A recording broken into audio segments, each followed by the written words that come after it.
राष्ट्रीय अध्यक्ष को डॉक्टर शिव प्रसाद विश्वकर्मा जी हैं, सर सदस्य हैं। मैं उनसे निवेदन करूंगा कि अपनी बात रखें। सम्यक पार्टी सम्यक पार्टी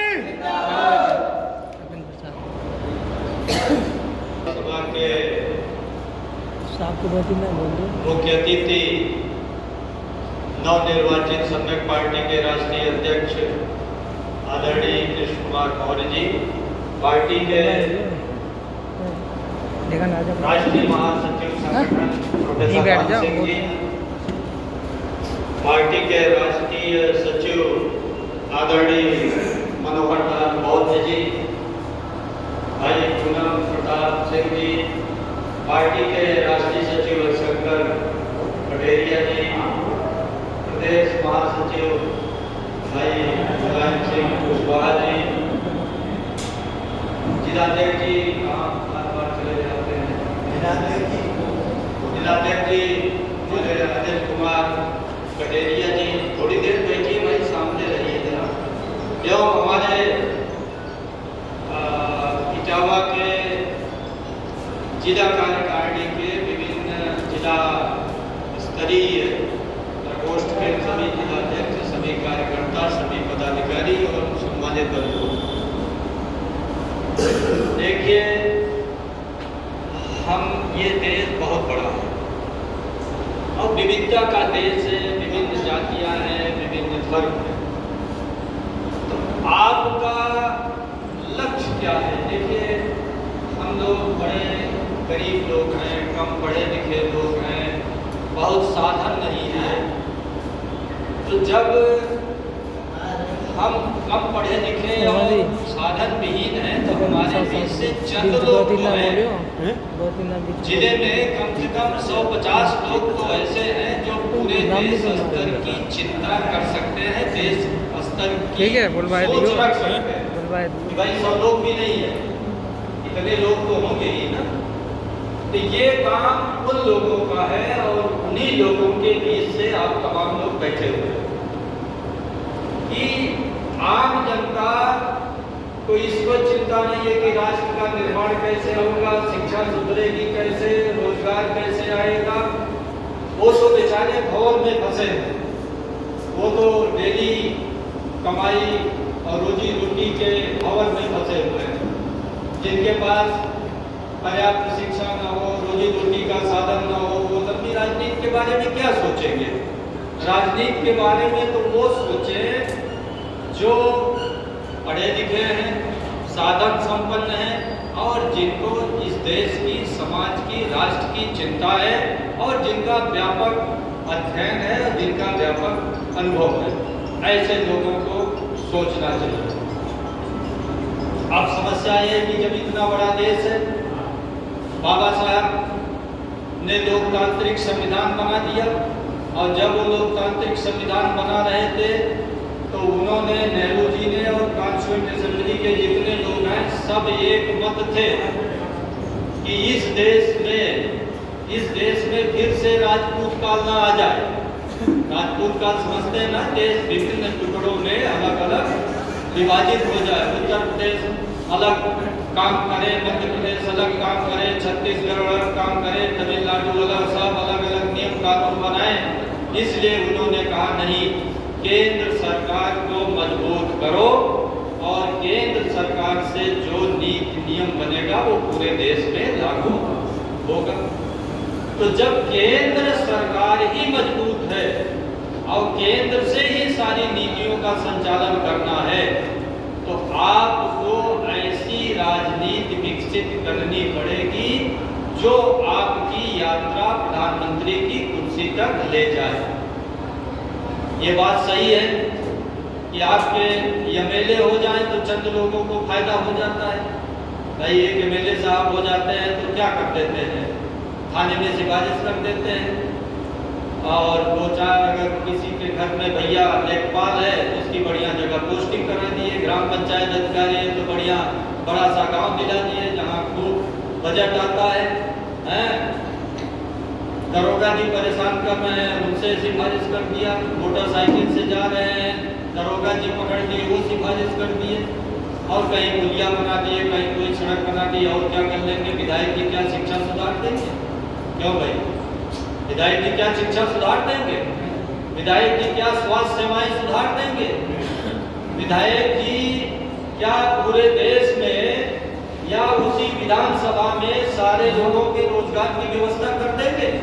विधायक जी बहुत करेंगे तो अपने 5 साल के कार्य में 100-200 चिंटू मिंटू को कोई न कोई सुविधाएं उपलब्ध करा देंगे।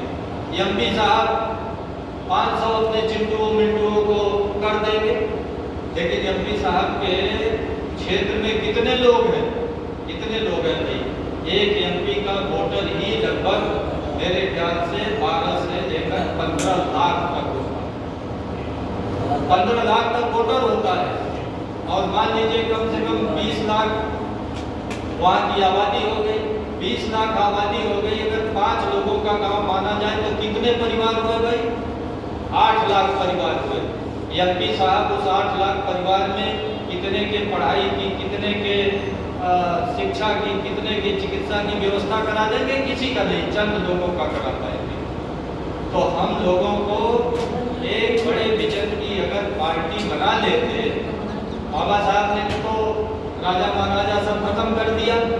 हम बात बड़ी करते हैं कि अब रानी से पेट से राजा नहीं पैदा होगा, लेकिन आप दलित पिछड़ों के पूरे देश की पार्टी देख लीजिए, और जगह पैदा ना हो, दलित पिछड़ों के बीच रानी के पेट से ही राजा पैदा हो रहा है। पैदा हो रहा है कि नहीं? नहीं राजी, पूरे देश में पैदा हो रहा है। और हमारे लोग जो बड़े बड़े दावे करके पार्टियां बना रहे हैं और राष्ट्रीय अध्यक्ष बने हुए हैं, दावे कर रहे हैं कि बच्चों हम तो किसी राजा के घर के नहीं है, सामंत के घर के नहीं है, जमींदार के घर के नहीं है, राजनीतिक किसी परिवार के नहीं है, लेकिन है तो नहीं, लेकिन निश्चित रूप से ये अपने पीछे एक बहुत बड़ा राजनीतिक वंश छोड़कर जाएंगे और जा ही रहे हैं। और एक आदमी अगर इस देश में चाहे कि संघर्ष करके कुछ कर पाएगा तो असंभव है। हमारे पहले भी बड़े बड़े जुझारू लोग आए। मुलायम सिंह कम जुझारू थे क्या? रामविलास पासवान कम जुझारू थे क्या? तमाम लोग जुझारू हुए, लेकिन ये जुझारू लोग अपने लिए सिर्फ जूझते रहे, अपनी राजनीति के लिए, अपने को एमपी के लिए बनाने के लिए, अपनी पार्टी को बस खड़ी हो जाए, 10-20 टिकट कहीं से मिल जाए, हम मंत्री बन जाए, फलाना बन जाए, ठकाना बन जाए।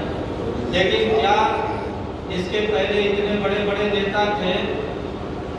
अगर ये मिल करके इस देश में एक लोकतांत्रिक पार्टी बना देते, लोकतांत्रिक का अर्थ हुआ कि भाई 3-3 साल राष्ट्रीय अध्यक्ष रहते, मान लो 3 साल लालू यादव रहते, 3 साल बाद मुलायम सिंह रहते, 3 साल बाद करुणानिधि हो जाते, 3 साल बाद कोई हरियाणा का चौधरी देवीलाल हो जाते, 3 साल बाद कभी राजस्थान का हो जाता है, कभी 3 साल बाद कहीं उड़ीसा का हो जाता है, कभी आदिवासी, कभी बैकवर्ड, कभी एससी। तो आज आप जिनका रोना रो रहे हैं, भारतीय जनता पार्टी आपके छाती पर घूम करती क्या? आप उत्तर दे दीजिए। लेकिन हम लोग एक व्यक्ति बहुत क्रांतिकारी आ गया, उसी के पीछे लग जाएंगे। और व्यवस्था परिवर्तन हम किसी की आलोचना नहीं करना चाहते, क्योंकि मंच से हम लोगों के पार्टी का कार्यक्रम हो रहा है। अनिल नाथ ने उदाहरण प्रस्तुत किया कि जैसे संघर्ष कर रहे हैं चंद्रशेखर रावण की यात्रा, अगले रामविलास पासवान की यात्रा होगी।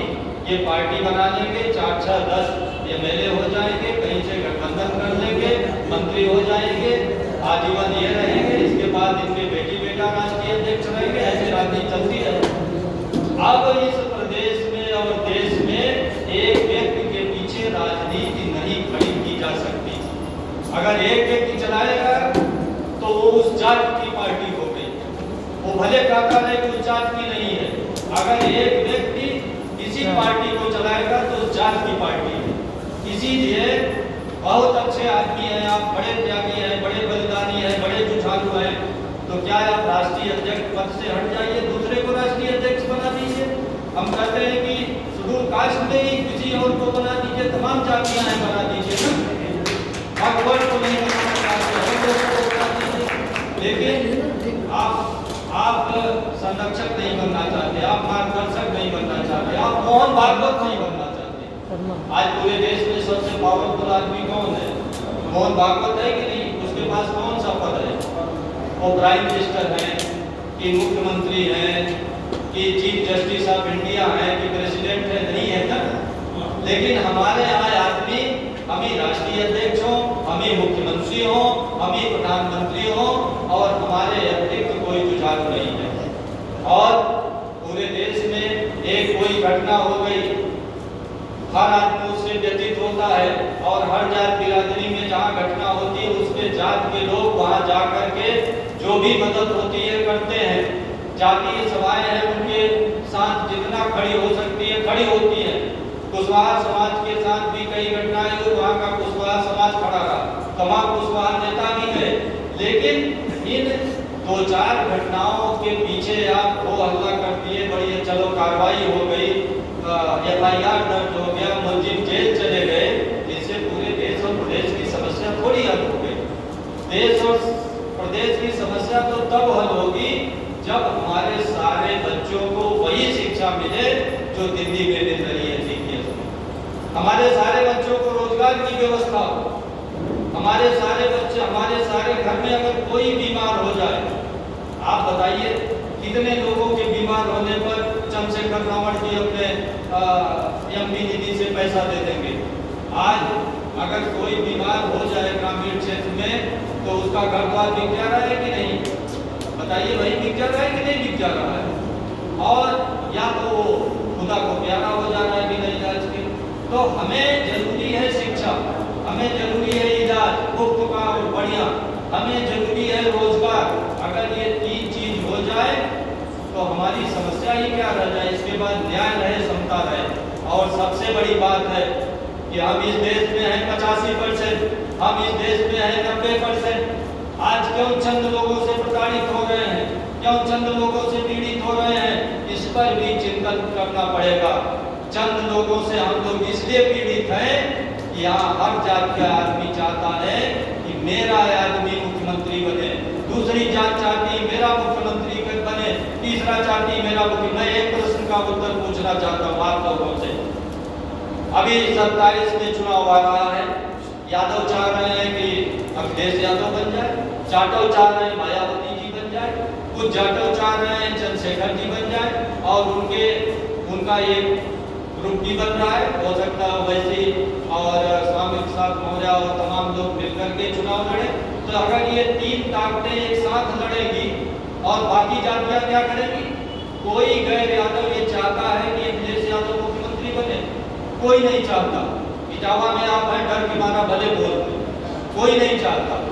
कोई गैर जाटव चाहता है कि मायावती बने? कोई नहीं चाहता। और कोई बाकी बैकवर्ड SC चाहते हैं कि चंद्रशेखर रावण जी बन जाए। क्यों बना देंगे चंद्रशेखर रावण जी? कौन लोकतंत्र की हवा बहा रहे हैं भाई? ये देश लोकतांत्रिक है। बाबा साहब ने लोकतांत्रिक, आप बाबा साहब को रात दिन आप उनका जाप करना चाहिए, अच्छी बात है। कहिए, हम लोग भी बाबा साहब को बहुत स्नेह करते हैं, बहुत सम्मान करते हैं, उनकी जयंती मनाते हैं। पार्टी के हमारे वो मार्गदर्शक हैं, हमारे महापुरुष हैं, हम लोग उनकी विचारधारा पर चलेंगे। लेकिन बाबा साहब तो संविधान में लोकतंत्र दिए ना भाई, क्यों दिए कि नहीं दिए? तो अगर आप आजीवन राष्ट्रीय अध्यक्ष रहेंगे तो पार्टी में लोकतंत्र है कि नहीं है? बताओ, है कि नहीं? नहीं है। और आप बाबा साहब की बात कर रहे हैं, आप लड़ाई की बात कर रहे हैं, आप संविधान की बात कर रहे हैं। हमारे सारे नवयुवक एक साथ मिलकर बात भी नहीं कर सकते। सभी नौजवान हैं, चलो तेजस्वी भी नौजवान है, अखिलेश भी नौजवान है, चंद्रशेखर रावण भी नौजवान है, और तमाम उधर करुणा दीदी के लड़के भी नौजवान हैं, और तमाम नौजवान हैं। ऐसे नौजवान मिलकर के ही पार्टी बना ले कि भैया चलो 3-3 साल कर लो, प्रधानमंत्री बन जाना, एक बार तुम बन जाना, एक बार तुम बन जाना, एक बार तुम बन जाना। चलो बाकी लोगों का बाद में नंबर आएगा, हम सब्र कर लेंगे। लेकिन कम से कम उम्मीद तो रहेगी कि हम लोगों के बीच के लोग भी मुख्यमंत्री और प्रधानमंत्री बनेंगे। और जब तक इस देश में आम जनता की राजनीति नहीं खड़ी होगी, आम जनता के बीच से लोग दिल्ली की कुर्सी पर और लखनऊ कुर्सी पर नहीं बैठेंगे, तब तक समस्याओं का समाधान नहीं होगा। और एक बात और बताइए, एक आदमी के नेतृत्व पर भरोसा कभी नहीं करना चाहिए। कब वो अपने परिवार की पार्टी बना लेगा, जात की पार्टी बना लेगा। बड़ी बड़ी बातें तो सब कहे कि नहीं कहे, बड़ी बड़ी बात तो काशीराम भी कहे थे, ये मन से नहीं करना चाहिए।